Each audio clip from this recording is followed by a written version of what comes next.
Nico Harrison, the beleaguered head of basketball operations for the Dallas Mavericks, having suffered through a trade went bad, viral and bad, telling us that I love the trade. I didn't realize any of you liked Luka this much. I didn't realize it would be such a big deal, but defense wins championships. We've got Anthony Davis. We're a better team, not just for now, but for later. And people leaving Dallas in droves, dropping season tickets. Mark Cuban furious. The team not performing to the point that they were in the NBA lottery. Now, they weren't so bad because they only had a 1.8% chance of getting the top pick. They had an 8.5% chance of moving up, which they had never done in their lottery history, but only 1.8% of getting the top pick. So the NBA lottery starts 7 p.m. live. It's a TV event.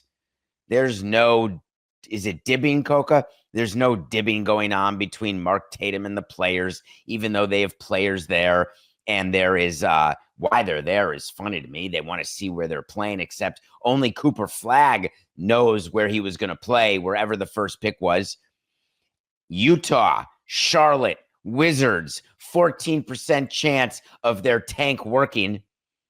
And all I kept thinking the whole time is Cooper Flagg in Washington, NGTH, baby.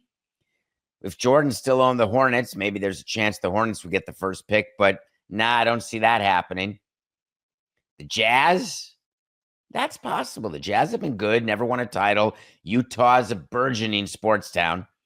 Trying to get a Major League Baseball team, just got a hockey team. The Mammoths. I think they just named their hockey team the Mammoths. That's exciting. So I thought that was a possibility. It didn't occur to me that the Dallas Mavericks would win the lottery. So what they do is they've got ping pong balls. Now, they used to do it in front of everybody. You remember Patrick Ewing, it was envelopes in a big tin that David Stern would stir, and then the Knicks envelope was stuck to the bottom because it was Patrick Ewing, and the NBA needed the Knicks to be good. This was the mid-'80s, and so the envelope is stuck to the bottom of the container, and then Stern picks it out, and look, the Knicks have the number 1 pick. And I am not a conspiracy theorist. I'm not going to stand up here and tell you that the NBA lottery was rigged. I am going to tell you it is beyond comprehension that the Dallas Mavericks got the number 1 pick because of math. 98.2%, which of course is 1.8% bloody ineffective. So the Mavericks get this pick, and all of a sudden a lot of weird stuff started happening.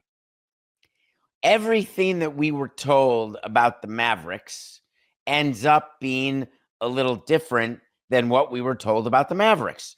So Nico had come out and said it's all about defense. It's all about winning championships. Rick Welts, their CEO, came out and talked about why the trade was made, how it made sense, et cetera, et cetera.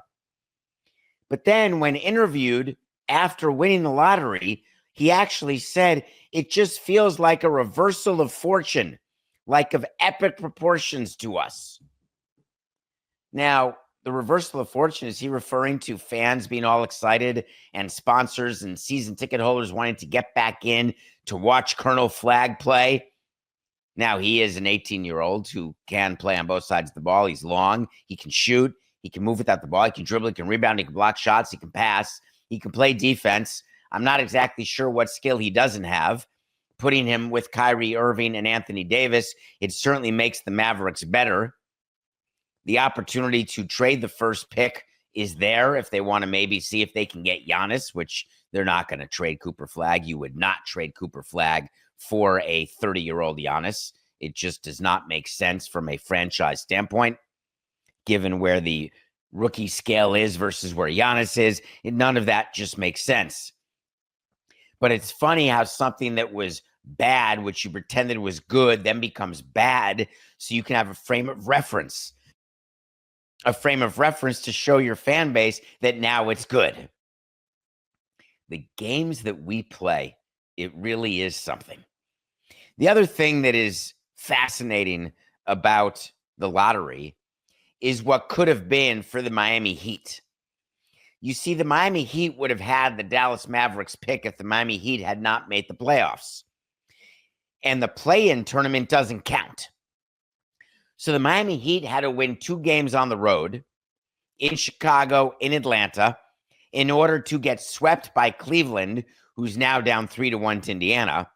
And when that all happened and the Heat became the 8th seed, the Mavericks kept their pick, which has turned into, up 10 spots from 11-1, the number 1 pick in the draft. So you say to yourself, should the Heat not have made the playoffs? And that is the part of the conversation I want to have about the concept of tanking, about the concept of what basketball does, what baseball does, in order to stop tanking or to mitigate the direct correlation between tanking and getting the number 1 pick. Because both baseball and basketball have made it so there's no percentage difference between having the number 1 pick, 2 pick, or 3 pick. If you've got the 1, 2, and 3 worst record, you have the same percentage chance of the first pick. The difference is in what your percentage is to be top 4. It's like a 52% chance if you're the Hornets, Jazz, or Wizards that you'd be a top 4 pick. And then it's a 14% chance that you'd be the number 1 pick. Is that enough? And my answer is yes. The reason why teams rebuild, retool, reset, tank, it's really not tanking for Tua. It's really not that anymore. What it is recognizing what good sports executives have known for a long time, that being in the middle is the worst place you can be in any league. You either need to be getting better or getting worse. You either need to be good or bad. But winning 80 games in baseball, being an 8 seed in basketball, while occasionally you'll get an upset like the Knicks beating the Heat back in '99, in general, it doesn't benefit your team. The problem is that most executives are not interested in the difficulty in tanking, because to do it right, it is sustained periods of losing without any sort of guarantee that it actually will turn around. So what you do is you try to figure out with your owner what is in the best interest of the franchise and how quickly, if you do go into tank mode, can you turn it around? And what you don't say to yourself is, hey, we could get the number 1 pick, and that number 1 pick would make the difference. It would speed up our rebuild. You have to look at it like the math is not going to work for you, because there's an 86% chance, if you are the Washington Wizards, that you're not getting the first pick. Therefore, tanking for it does not make mathematical or analytical sense.